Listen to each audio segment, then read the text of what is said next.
ছাত্র জনতার অভ্যুত্থানে আওয়ামী লীগ সরকার পতনের পর দায়িত্ব নেয়া অন্তর্বর্তী সরকারের ১ বছর পূর্ণ হলো আজ। বছর জুড়ে আলোচনায় ছিল নির্বাচন ও সংস্কার ইস্যু। এছাড়া মব সন্ত্রাস, খুন, সংঘর্ষ ও চাঁদাবাজি চাঁদাবাজি সামাল দিতে হিমশিম খায় সরকার। এখনও আইনশৃঙ্খলা পরিস্থিতি পুরোপুরি সামলে উঠতে পারেনি সরকার। বিতর্ক রয়েছে ঢালাও মামলা নিয়েও। তবে এত কিছু ছাপিয়ে আশা দেখাচ্ছে ফেব্রুয়ারিতে নির্বাচনের ঘোষণা। জুলাই ঘোষণাপত্রের পর আসছে জাতীয় সনদও। কিছু অনিশ্চয়তাও দেখছেন বিশ্লেষকরা। এক ধ্বংসস্তূপের উপর দাঁড়িয়ে ২০২৪ সালের ৮ই আগস্ট গঠিত হয় অন্তর্বর্তীকালীন সরকার। শান্তিতে নোবেলজয়ী অর্থনীতিবিদ অধ্যাপক ডক্টর মোহাম্মদ ইউনূস দায়িত্ব নেন সরকার প্রধানের। তারপর থেকে দেশে স্থিতিশীলতা ফিরিয়ে এনে সামনে এগিয়ে যাবার চেষ্টা করছে এই সরকার। আজ এই সরকারের ১ বছর পূর্ণ হলো। গত ১ বছরে এই সরকারের সফলতা কী আর ব্যর্থতাই বা কোথায়, আজকের বিশ্লেষণে থাকছে তার সব কিছুই।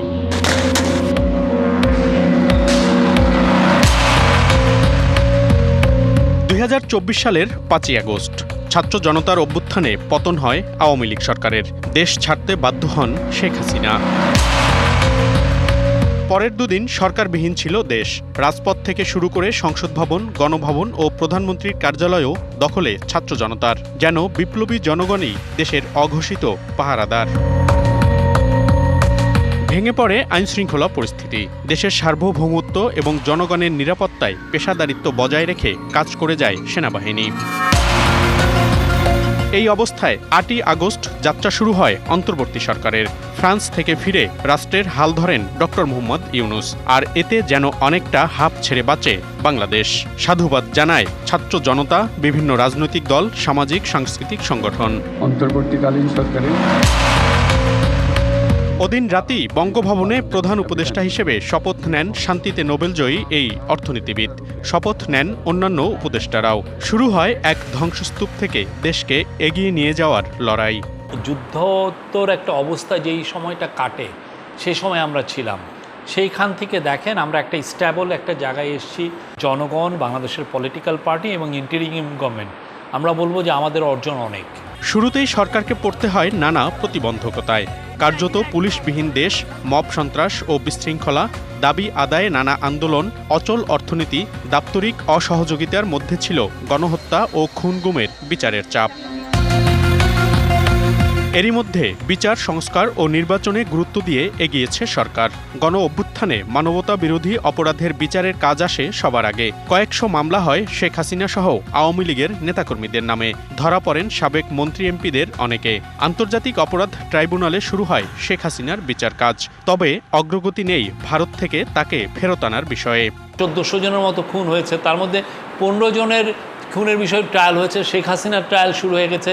আমরা শেখ হাসিনাকে ইন্ডিয়া থেকে বাংলাদেশে আনতে চাচ্ছি এবং আমরা বলছি যে তাকে এই ট্রায়াল ফেসই করতে হবে। সংস্কারেও ১ বছরে বেশ অগ্রগতি সরকারের। বিভিন্ন সংস্কার কমিশনের সুপারিশ নিয়ে ৩০টিরও বেশি রাজনৈতিক দলের সাথে ঐক্যমত্যে পৌঁছানোর চূড়ান্ত পর্যায়ে জাতীয় ঐক্যমত্য কমিশন। এখন অপেক্ষায় তাতে সই হওয়ার। সংশয় কেটেছে ত্রয়োদশ জাতীয় সংসদ নির্বাচন নিয়ে। সরকারের ঘোষণার পর ফেব্রুয়ারিতে ভোট আয়োজনে পুরোদমে প্রস্তুতিতে ইসি। ডিসেম্বরের প্রথমার্ধে আসছে তফসিল।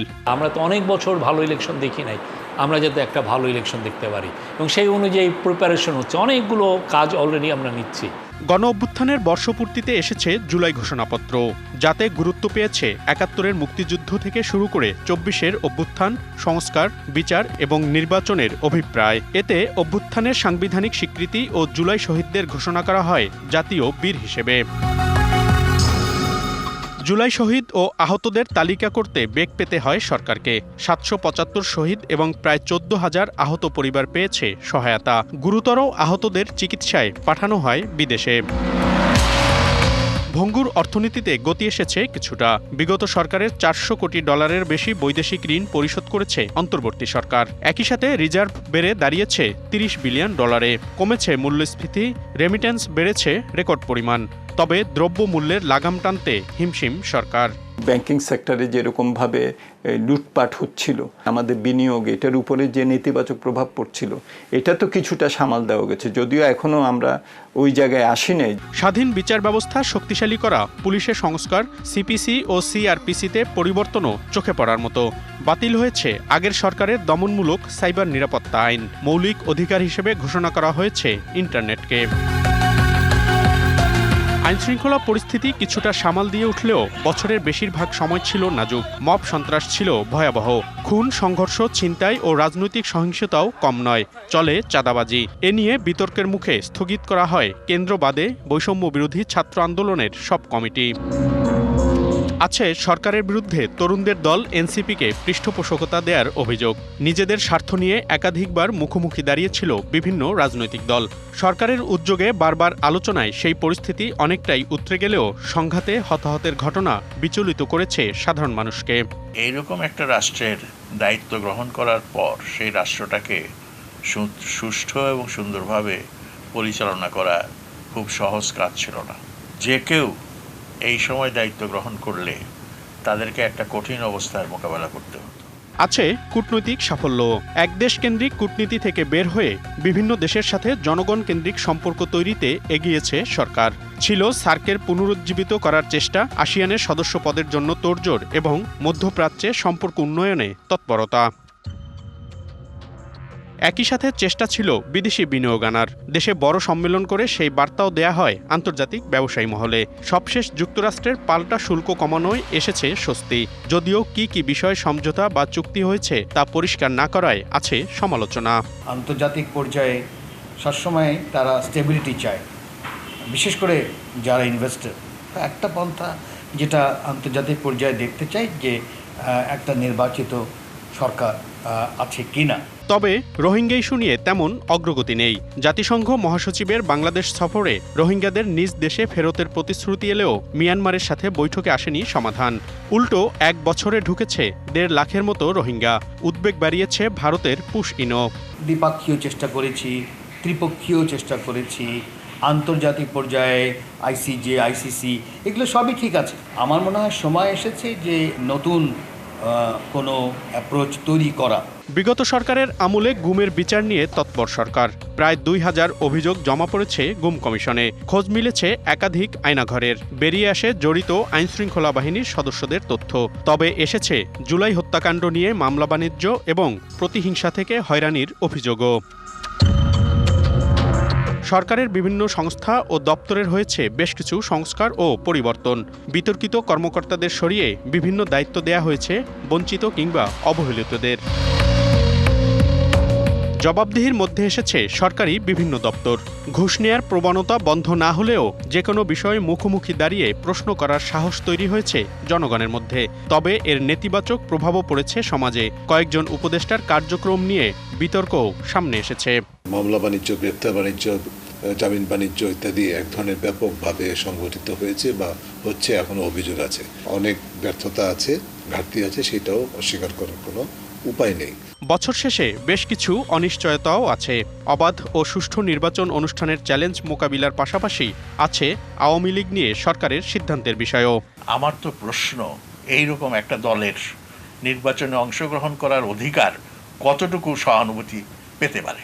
যত তাড়াতাড়ি রাজনৈতিকভাবে এই জিনিসটা দেখে সমাধানে যাবে, তত আমার মনে হয় আমরাও বুঝতে পারবো যে আচ্ছা এই পার্টির ভবিষ্যৎটা কি। ফেব্রুয়ারিতে নির্বাচন এবং ক্ষমতা হস্তান্তরের আগে আরও 6 মাস থাকছে অন্তর্বর্তী সরকার। এ সময়ে সংস্কার ও বিচারের আরও অগ্রগতির কথা বলছে সরকার। অন্তর্বর্তী সরকারের সফলতা ব্যর্থতা নিয়ে চলছে নানা আলোচনা সমালোচনা। কিন্তু এই সরকারের হাত ধরেই গত 1 বছরে বাংলাদেশের যে অগ্রযাত্রা শুরু হয়েছে তাতে একমত বেশিরভাগ মানুষ। কিন্তু সেই যাত্রার ফলাফল পেতে অপেক্ষা করতে হবে লম্বা সময়।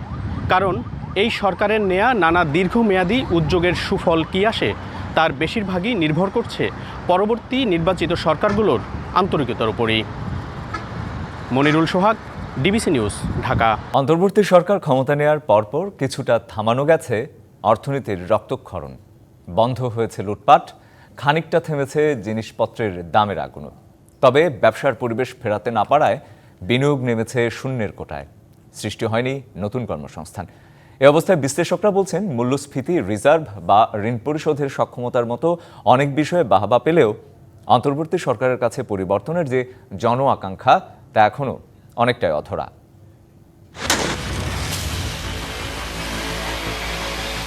ছাত্র জনতার অভ্যুত্থানে যখন শেখ হাসিনা পালিয়ে যান, তার আগেই সীমাহীন দুর্নীতি আর লুটপাটে খাদের কিনারায় ছিল অর্থনীতি। রিজার্ভ তলানিতে, ডলারের দাম আকাশচুম্বী। প্রকৃত তথ্য আড়াল করেও মূল্যস্ফীতি 14% ঘরে। ভঙ্গুর আইনশৃঙ্খলা পরিস্থিতি আর নৈরাজ্যের মধ্যেই 8ই আগস্ট ক্ষমতায় আসে অন্তর্বর্তী সরকার। নিরাপত্তা বিধান করিব। ক্ষমতায় বসেই প্রথম চ্যালেঞ্জ ছিল মূল্যস্ফীতির লাগাম টানা।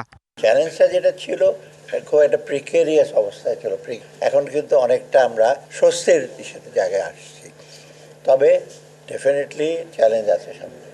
নতুন গভর্নর দায়িত্ব নিয়েই বাড়াতে থাকেন নীতি সুধার। মুদ্রানীতি ও বাণিজ্য মন্ত্রণালয়ের ধারাবাহিক উদ্যোগে কমতে থাকে জিনিসপত্রের দামের উত্তাপ, যার ফলে মূল্যস্ফীতি এখন 8.5% ঘরে। বাজারের যে অত্যাচার থেকে সাধারণ জনগণকে রক্ষা করার ক্ষেত্রে আমরা বিগত সরকারের আসলে খুব একটা উদ্যোগ দেখি নেই। সেই ক্ষেত্রে এখানে যেহেতু শুরু থেকে একটা উদ্যোগ ছিল, একটা মোটামুটি ব্যবস্থাপনা অর্ডার দাঁড়িয়েছে। আর্থিক খাতের দুর্দশা, রক্তক্ষরণ যেটা ছিল, এইটা মোটামুটি ঠেকানো গেছে। শেখ হাসিনার সঙ্গে সঙ্গে অর্থনীতির লুটেরারা বিদায় নেয়ায় বন্ধ হয় অর্থ পাচার, যার প্রতিফলন দেখা গেছে রেমিটেন্স প্রবাহে। 24 আগস্টের পর থেকে বৈধ পথে বেড়েছে রেমিটেন্স। কেন্দ্রীয় ব্যাংক ও সরকারের ধারাবাহিক পদক্ষেপে 24 জুলাইয়ে তলানিতে থাকা রিজার্ভও ফিরেছে স্বস্তির অঙ্কে। সামগ্রিক অর্থনৈতিক ব্যবস্থাপনার গতিপথ বিনির্মাণে স্বাক্ষর রেখে যেতে পারতাম, সেই লক্ষ্যে কোনো কাজ হয়নি। আমরা দেখেছি বেশিরভাগ ক্ষেত্রে শুধু উপদেষ্টারা পরিবর্তন হয়েছেন, কিন্তু যেই পদ্ধতিতে আমাদের বাজেট বিনির্মাণ হয়, যেই পদ্ধতিতে পাবলিক এক্সপেন্ডিচার রিভিউ হয়, সেটার কোনো পদ্ধতিগত পরিবর্তন হয়নি। এই একটা বছরে উনি ন্যূনতম কিছু সংস্কার যদি আমাদেরকে দিয়ে যেতে পারতেন, তাহলে হয়তো ভবিষ্যতে কোনো স্বৈরশাসক তৈরি হতো না। বৈরী পরিবেশে দায়িত্ব নিয়ে অর্থনীতির অনেক সূচকেই ইতিবাচক পরিবর্তন আনলেও সরকার সফল হয়নি বিনিয়োগ, কর্মসংস্থান সৃষ্টি ও প্রবৃদ্ধি অর্জনের দৌড়ে। আপনি ইনফ্লেশন কমাবেন, এটা তো আপনার কাজ। আপনি রিজার্ভ বাড়াবেন, এটা আপনার কাজ। এটা আপনার চাকরি, এটার জন্য আপনাকে বেতন দেওয়া হয়। আপনি কি দুর্নীতি বন্ধ করতে পেরেছেন? আপনি যদি মনে করেন আপনি ক্রিটিসিজমের ঊর্ধ্বে, তাহলে আপনি কিন্তু বিগত সরকারের মতো একটা আচরণ শুরু করে দিচ্ছেন। ব্যাংক খাতের লুটপাট থামানো গেলেও নিশ্চিত করা যায়নি আর্থিক খাতের চিহ্নিত লুটেরাদের শাস্তি। লুণ্ঠিত অর্থ ফেরত পাননি ভুক্তভোগীরা, উল্টো বাড়ছে খেলাপি ঋণের অঙ্ক। দুর্দশাগ্রস্ত সম্পদের পরিমাণ যদি আপনি এনপিএল দিয়ে এটাকে মাপেন, সেটা তো বৃদ্ধি পেয়েছে। আগে যেগুলো কার্পেটের নিচে ছিল, সেগুলো এখন বেরিয়ে আসছে। আর কর্মসংস্থান এবং প্রবৃদ্ধির ক্ষেত্রে খুব একটা পরিবর্তন হয়নি। বিশ্লেষকরা মনে করেন, গেল 1 বছরে পুরো আর্থিক ব্যবস্থার সংস্কার প্রক্রিয়াও এখনও আলোর মুখ দেখেনি। শেখ হাসিনা আমলের সীমাহীন দুর্নীতি আর লুটপাটে খাদের কিনারে চলে যাওয়া অর্থনীতির পতন ঠেকিয়েছে ডক্টর ইউনূসের সরকার। তবে সংস্কারের যে জন আকাঙ্ক্ষা ছিল, সেই লক্ষ্য পূরণে এখনও অনেক দূরে বাংলাদেশ। মুস্তফা মাহবুব, ডিবিসি নিউজ, ঢাকা। অন্তর্বর্তী সরকারের 1 বছরের নিত্যপণ্যের দাম নিয়ে ক্ষুব্ধ সাধারণ মানুষ। ভোক্তাদের অনেকেই বলছেন, শুরুর দিকে বাজার নিম্নমুখী থাকলেও সিন্ডিকেট আবারও সক্রিয় হওয়ায় পণ্যের দাম বাড়ছে। এদিকে সপ্তাহের ব্যবধানে রাজধানীর বাজারে বেড়েছে পেঁয়াজ, আদা, সবজি, মুরগি, ডিম সহ বেশ কিছু নিত্যপণ্যের দাম। সপ্তাহের ব্যবধানে খুচরা বাজারে কেজিতে 10 থেকে 15 টাকা বেড়েছে পেঁয়াজের দাম। বিক্রি হচ্ছে 70 থেকে 80 টাকা কেজি। 20 টাকা বেড়ে 200 টাকা কেজি আদা। কেজিতে 10 টাকা বেড়ে 155 থেকে 160 টাকা কেজি বিক্রি হচ্ছে মসুর ডাল। আরও তার মধ্যে দাম বেশি, আমরা কম পাইতেছি, তারা আমাদের দাম বেশি, 5 টাকা বেশি বা 10 টাকা বেশি আমাদের তাই আনতে হইতেছে। যারা মনে করেন যে স্টক করছে মাল, তারা এটা সিন্ডিকেট করে আটকে রাখছে, মাল আস্তে আস্তে ছাড়তে আছে বেশি মুনাফার জন্য আর কি। চড়া সবজির বাজারও করলা, কাকরোল, বরবটি, বেগুন সহ বেশিরভাগ সবজির কেজি এখন 80 থেকে 100 টাকা। আমদানি করা টমেটো 180 টাকা কেজি। গাজর 150, আর শসা 120, করল্লা 120, পটল 80 টাকা, ভেন্ডি 100 টাকা। সবজির দাম ভাই আগের থেকে আগের সপ্তাহের তুলনায় এই সপ্তাহে একটু বেশি, কেননা বর্ষা হইতেছে, এরপরে উর্বেদা পানি বৃষ্টি। এই সপ্তাহে কেজিতে 30 টাকা বেড়েছে ব্রয়লার এবং সোনালী মুরগির দাম। ব্রয়লার 180 এবং সোনালী মুরগি বিক্রি হচ্ছে 320 থেকে 330 টাকা কেজি। হালিতে 5 টাকা বেড়েছে ডিমের দাম। ফার্মের মুরগির লাল ডিম 48 আর সাদা 45 টাকা। তবে কিছুটা কমেছে ইলিশ সহ অন্যান্য মাছের দাম। হালিতে 5 টাকা বেড়ে গেছে, দরজনে 20 টাকা বাড়ছে। লাল ডিম, সাদা ডিম, হাঁসের ডিম সব ডিমের দাম বাড়ছে। খামারে হয়তো মাল শর্ট দেখাইতেছে, মাল অল্প পাইতেছে, সেই ক্ষেত্রে হয়তো দামটা বেশি। অন্তর্বর্তী সরকার দায়িত্ব নেওয়ার পর শুরুর দিকে বাজারে কিছুটা স্বস্তি থাকলেও এখন তা ঊর্ধ্বমুখী বলে অভিযোগ ক্রেতাদের।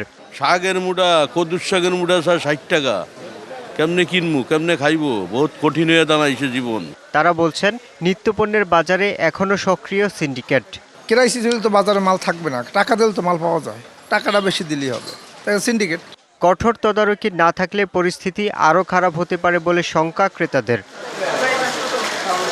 Yusuf Rana, DBC news, Dhaka. অন্তর্বর্তী সরকারের 1 বছরে প্রত্যাশা প্রাপ্তি সমীকরণে হতাশার পাল্লাই বেশি ভারী। নাজুক আইনশৃঙ্খলা পরিস্থিতিতে গভীর উদ্বেগ সাধারণ মানুষের। কমেছে আয় রোজগারও। প্রশাসন সিন্ডিকেট ভাঙা নিয়েও পূরণ হয়নি প্রত্যাশা। তবে বিচার কাজের অগ্রগতি, সংস্কার ও নির্বাচনের তারিখ ঘোষণায় সাধুবাদ জানিয়েছেন সরকারকে। গণ অভ্যুত্থানের পর আকাশচুম্বী প্রত্যাশা ও আকাঙ্ক্ষার মধ্যে গত 8ই আগস্ট দায়িত্ব নেয় অন্তর্বর্তী সরকার। ঘটনাবহুল 1 বছরে প্রত্যাশার তুলনায় প্রাপ্তি কতটুকু? বর্ষপঞ্জি মূল্যায়নে নাজুক আইনশৃঙ্খলা পরিস্থিতি নিয়ে উদ্বিগ্ন সাধারণ মানুষ। দৌরাত্ম্য কমেনি চাঁদাবাজ ও ছিনতাইকারীদের। এখন মানুষ তো অনেক বিভিন্ন ধরনের জাগ যেখানে পাচ্ছে সেখানে মারতেছে, এখন কোনো ওটা ধরাধরি নাই। গতকালও তো সাংবাদিক মেরে ফেলছে গাজীপুরে। এগুলা প্রশাসনিক দুর্বলতার কারণে হচ্ছে। দুর্নীতি, চুরি, ডাকাতি এটা প্রচুর পরিমাণে বাড়তেছে। আমি চাই যে এই বিষয়গুলোতে বিশেষ করে লক্ষ্য দেওয়া উচিত। এই সময়ে আয় কমেছে সাধারণ মানুষের। সরকারের কাছে দুর্নীতিমুক্ত প্রশাসন, কোটা বিলুপ এবং বাজার সিন্ডিকেটের দৌরাত্ম্য কমানোর প্রত্যাশার বিপরীতে মেলেনি আশানুরূপ ফল। কামাই করি এগুলা তো খরচ কিনতেই টাকা শেষ হয়ে যায়। এখন অসুখ বিসুখ হইলে আমার কাছে টাকা বের করার মতন, চিকিৎসা করার মতন টাকা হয় না। বিদেশে মালমূল গেলে বা ব্যবসা একটা আয় উন্নতি হইতো আর কি। এখন তো আয় উন্নতি হইতেছে না, এখন আরও যত তো পিছিয়ে যাইতেছে। যে কোঠার ভিত্তিতে আন্দোলন গড়ে উঠলো, নিজের জীবন গড়াবে, সেই কোঠাটা কিন্তু আজকে আরও বেশি হচ্ছে। তবে জুলাই গণহত্যার বিচার সংস্কারের উদ্যোগকে স্বাগত জানাচ্ছে জনগণ। সংস্কার আমরা যতটুকু আশা করেছিলাম ওই পরিমাণ সংস্কার এখনো আমরা দৃশ্যমান দেখছি না। অন্তর্বর্তীকালীন সরকারের ওভারঅল কর্মকাণ্ড আমি মনে করি ভালো আর কি। তবে নির্বাচনের আগে আরও পূর্ণাঙ্গ সংস্কার হওয়া উচিত। তিস্তা মহাপরিকল্পনা এবং লালমনিরহাটের পরিত্যক্ত বিমানবন্দর চালুর প্রতিশ্রুতির প্রতিফলন না পাওয়ায় আছে ভারতের সঙ্গে নতজানু নীতির অভিযোগ। তিস্তা প্রকল্প নিয়ে আমরা কিন্তু আশায় ছিলাম। এত ব্যাপক সমর্থন পাওয়ার পরও কেন যেন তিস্তা প্রকল্প থেকে উনি দূরে সরে এলেন। অনেক জায়গায় উন্নতি হয়েছে, কিছু কিছু জায়গায় আরও উন্নতির সুযোগ আছে, বিশেষ করে আইন শৃঙ্খলা, মব জাস্টিস, অর্থনৈতিক ক্ষেত্র। রেজার্ভের অবস্থা কি ছিল আমরা সকলেই জানি। এখন কিন্তু রেজার্ভ একটা শক্ত অবস্থানের উপর দাঁড়িয়ে আছি আমরা। নির্বাচন নিয়ে শঙ্কা দূর হওয়াকে দেখছেন অন্তর্বর্তী সরকারের বড় সাফল্য হিসেবে। রাজনৈতিক সরকার এলে অস্থিরতা কমবে বলে মনে করেন অনেকে। যত দ্রুতভাবে দেশের নির্বাচন হবে তত আমাদের এই বাংলাদেশ উন্নত হবে, ভালো চলবে। যেহেতু একটা রাজনৈতিক সরকার নাই, রাজনৈতিক সরকার থাকলে আইন শৃঙ্খলার ব্যবস্থা অবশ্যই এখন থেকে অনেক বেটার হতো। তবে যে দলই সরকার গঠন করুক, জবাবদিহিতা নিশ্চিতের দিকে নজর দেওয়ার তাগিদ সাধারণ মানুষের। Habibur Rahman, DBC news desk. Gazipur চৌরাস্তা এলাকায় সাংবাদিক আসাদুজ্জামানের জানাজা অনুষ্ঠিত হচ্ছে। আরও জানাতে আমাদের সহকর্মী আরিফুল ইসলাম সেখান থেকে যুক্ত হচ্ছেন। আরিফ, কি দেখতে পাচ্ছেন সব মিলিয়ে জানান সেখানকার খবরাখবর। গতকাল যে নৃশংস হত্যাকাণ্ড হয়েছে, সেই হত্যাকাণ্ডের ঘটনায় সাংবাদিক তুহিনের মরদেহ সেই যে চৌরাস্তা এখানে যে ঈদগাহ মাঠ রয়েছে সেই ঈদগাহ মাঠে তার প্রথম জানাজা অনুষ্ঠিত হচ্ছে। এখানে মূলত তার বন্ধু মহল থেকে শুরু করে বিভিন্ন রাজনৈতিক দলের নেতৃবৃন্দরা, গাজীপুর বাসী সহ অনেকেই এখানে তার জানাজায় অংশ নিয়েছেন। বিশেষ করে জুমা নামাজের পরেই এই জানাজা সম্পন্ন হলো। এখানে যে বিষয়টি শুভ্র আমি একটু জানাতে চাই সেটা হচ্ছে যে এই জানাজা শেষ করে তার বড় ভাই সেলিম তিনি কিন্তু এসেছেন, তার লাশ নিয়ে যাবেন ময়মনসিংহের যে ফুলবাড়িয়া থানায় তার বাড়ি, নিজ গ্রামে নিয়ে গিয়ে সেখানে আরেকটি জানাজা হবে, দ্বিতীয় জানাজা হবে। সেই দ্বিতীয় জানাজার পরবর্তীতে তাকে দাফন করা হবে, সেই বিষয়টি কিন্তু আমরা জানতে পেরেছি। এখন সেটা হচ্ছে আসলে কতক্ষণ লাগবে নিয়ে যাওয়ার, সেই বিষয়টি কিন্তু সময়টি তারা নির্ধারণ করে বা সঠিকভাবে বলতে পারছেন না, যেহেতু রাস্তার একটি বিষয় রয়েছে। আর এক্ষেত্রে এখানে মূলত আমরা যদি একটু পূর্বের কিছু কথা জানাতে চাই, সেটা হচ্ছে যে এই ঘটনায় 5 জনকে আটক করা হয়েছে, যেটা আমাদেরকে জানিয়েছেন গাজীপুর জেলার যিনি আছেন ডিসি নর্থ ক্রাইমের, তিনি আমাদেরকে যে বিষয়টি নিশ্চিত করেছেন 5 জনকে আটক করা হয়েছে। এবং কি আরেকটি তথ্য জানিয়েছেন যে সিসিটিভি ফুটেজে নারী সহ যে বাদশাহ, সেই বাদশার সঙ্গে যে বাগবিতণ্ডা ছিল, সেই নারীকে উদ্ঘাটন বা নারীকে ধরতে পারলে তাহলে কিন্তু এই হত্যাকাণ্ডের যে আসল ঘটনা, সেই আসল ঘটনাটি উদ্ঘাটন হবে বলে কিন্তু জানিয়েছে আইন শৃঙ্খলা বাহিনী। আর এবং তো অবস্থায় যারা জড়িত আছেন তাদেরকে ধরতে বা তাদেরকে শনাক্ত করতেও কিন্তু অব্যাহত রেখেছে আইন শৃঙ্খলা বাহিনীর তৎপরতা, সেই বিষয়টি কিন্তু আমাদেরকে নিশ্চিত করেছেন। এমনকি আরেকটি বিষয় জানিয়ে রাখি যে এখানে তার যে ময়নাতদন্ত সম্পূর্ণ শেষ করেই এই জানাজাটি প্রথম জানাজা আসলে সম্পন্ন হলো।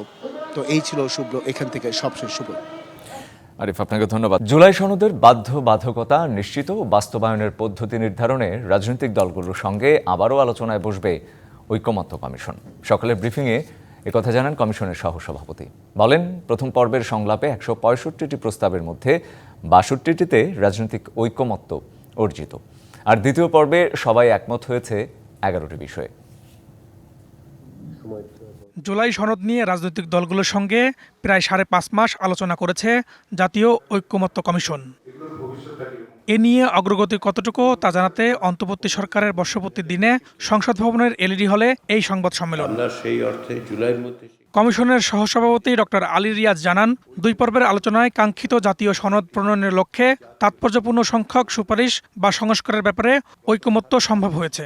কমিশনের উদ্যোগে রাজনৈতিক দলগুলোর সঙ্গে 2 পর্যায়ের আলোচনার মধ্য দিয়ে কাঙ্ক্ষিত জাতীয় সনদ প্রণয়নের লক্ষ্যে তাৎপর্যপূর্ণ সংখ্যক সুপারিশ বা সংস্কার প্রস্তাবের ব্যাপারে জাতীয় ঐকমত্য অর্জন সম্ভব হয়েছে।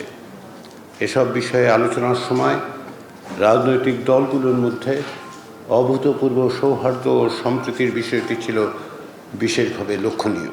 তিনি আরও জানান, সংস্কার প্রস্তাব বাস্তবায়নের পদ্ধতি নির্ধারণ এবং জুলাই সনদ মানার বাধ্যবাধকতা নিশ্চিতে রাজনৈতিক দলগুলোর সঙ্গে আবারও আলোচনায় বসবে কমিশন। বাস্তবায়নের পথ কি হবে, রাজনৈতিক দলগুলোর অবস্থানের বিষয় আছে, তাই না? তো ফলে রাজনৈতিক দলগুলোর মতামতের উপর নির্ভর করবে, বিশেষজ্ঞদের মতামতের উপর নির্ভর করবে বাস্তবায়নের পথটা কী হবে।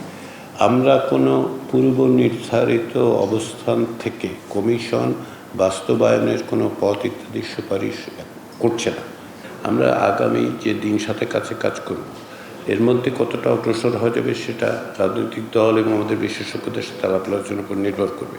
সরকার যদি মনে করে যে আসলে কমিশনের মেয়াদ বৃদ্ধি করা দরকার, তাহলে সরকার সেই সিদ্ধান্ত নেবে। আলী রিয়াজের আশা, এই প্রক্রিয়ায় স্বল্প সময়ের মধ্যে একটি উপযুক্ত সিদ্ধান্তে পৌঁছানো সম্ভব এবং এর বাস্তবায়নের একটি পথ নিঃসন্দেহে তৈরি। Farhaduzzaman, DBC news, Dhaka. কিছু কিছু ক্ষেত্রে অন্তর্বর্তী সরকার ব্যর্থ, সে দায় নিয়ে উপদেষ্টা পরিষদের কিছু কিছু সদস্য গদি ছাড়তে চান না, এমন অভিযোগ এনেছেন বিএনপির স্থায়ী কমিটির সদস্য মেজর অবসরপ্রাপ্ত হাফিজউদ্দিন আহমেদ। পিআর নয়, আগামী নির্বাচন বিদ্যমান পদ্ধতিতে হওয়া উচিত বলেও মনে করেন তিনি। জাতীয় প্রেসক্লাবে আয়োজিত অনুষ্ঠানে তিনি আরও বলেন, নির্বাচনের আগে একটি রাজনৈতিক দলের কথা শুনে ব্যথিত বিএনপি। কয়েকটি নির্বাচন গত 15 বছরে অনুষ্ঠিত হয়েছে, প্রত্যেকটাই ছিল জনগণের সাথে প্রতারণা। নির্বাচনের নামে প্রহসন মঞ্চস্থ করেছিল মাফিয়া নেত্রী শেখ হাসিনা। সাধারণ মানুষ ভোটের বাক্স নাগাল কোনোদিন পায়নি। তারা এইভাবে এক সন্ত্রাসের রাজত্ব কায়েম করে অবশেষে তাদেরকে দেশ ত্যাগ করতে হয়েছে। এই ছিল এখনকার মতো ডিবিসি নিউজের সংবাদগুলো পড়তে ভিজিট করুন dbcnews.tv। আরও ভিজিট করুন ডিবিসি নিউজের ফেসবুক পেজ এবং ইউটিউব চ্যানেল। সঙ্গে থাকুন।